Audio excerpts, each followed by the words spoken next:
Good morning, Code Simplifier tribes. Behzad is here from Code Simplifier Coding School.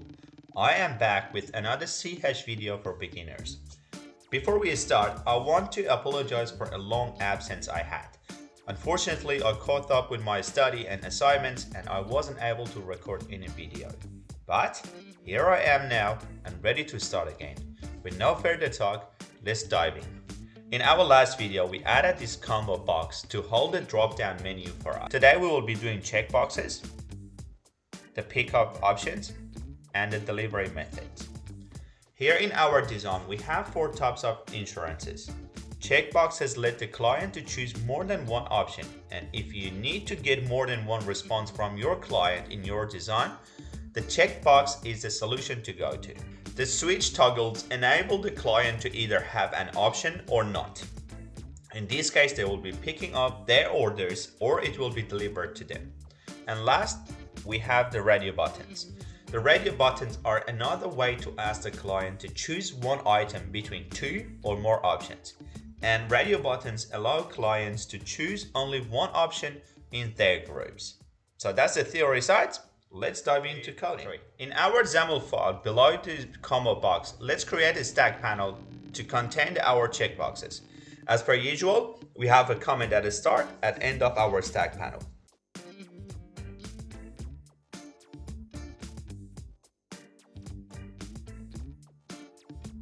Between our comments, we have our stack panels.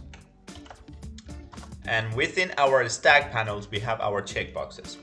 So we have checkbox, and to duplicate your code, you just hold on to Control and D 3 more times, and that gives you the options to duplicate your code. So we just want to test the result, and here it is, and then we will come back and fix it and more properly according to our design. But the question here is, do we really need to have a stack panel?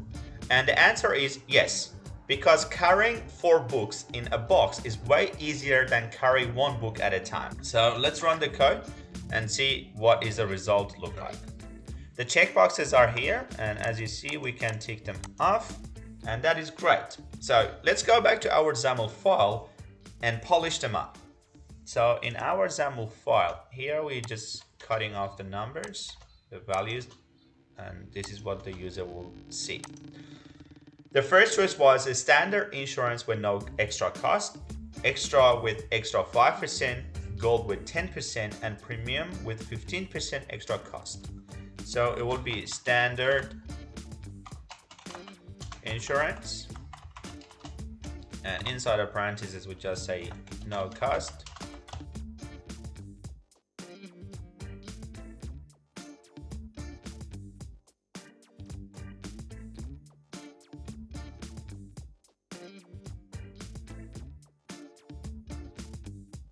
After adding these values, we need to add an ID for each checkbox, and the reason is because later on in our C code, we need to access to these values for our final calculation.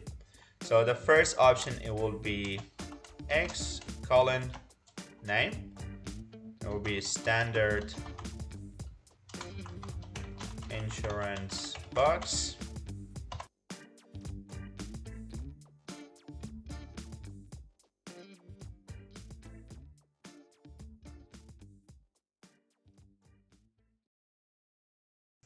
So now we have our checkboxes and we set up their IDs, save your work, check your design, and everything looks perfect. So here we have our checkboxes. The next step, we will be adding our switch toggle. Below our checkboxes stack panel, let's add a comment and a toggle switch.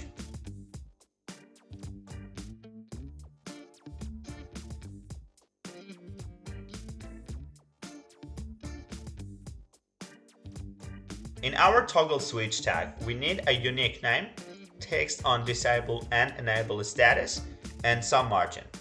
So within your toggle switch tag, so we have our name. It will be delivery option switch. Then it will be on content is going to be pickup.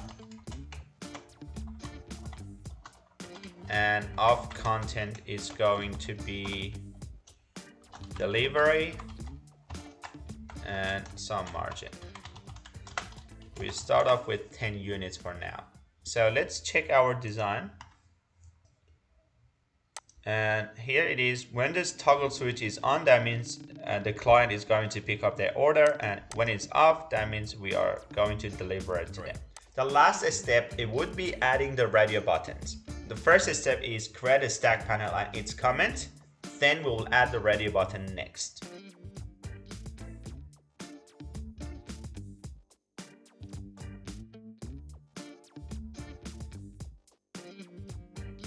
Within our stack panel, we need to add a radio button // and duplicate it to represent the second one. So within the first radio button, we need a unique name.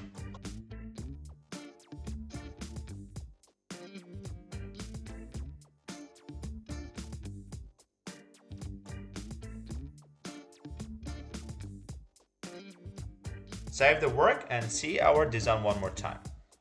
So here we have our normal delivery, express delivery, and as you see, we can choose one item at the time. So here is the group name, which it does group the radio buttons. Let's say we take off one letter from the group, save, and see what will happen. As you see, I can choose more than one option from our radio buttons, and that is what the group name does. The group names basically group the radio buttons together as one group and doesn't let the client to choose more than one option at a time. And the last step, it would be checking our design to make sure everything works fine. So yes, we added our checkboxes, we added our toggle switch, and we have our radio buttons here. So now we have to restart the app to apply the changes to this application. And that was it for our design. And in the next step, it will be creating this order summary, and that basically gives a summary of the transaction to the client. And that was it for today's video. I hope you enjoyed it. As I will, per usual, if you have any question, if you're stuck along the way, please write your concern in the comment section. I'll answer them as soon as I could. And last, if this video was helpful to you, please make sure you do like the video, and if you haven't subscribed to the channel, please do subscribe. By subscribing to our channel, you are giving us confidence to create more content and share with others, like what you see right now here. Thanks for your time, and I will see you all later on.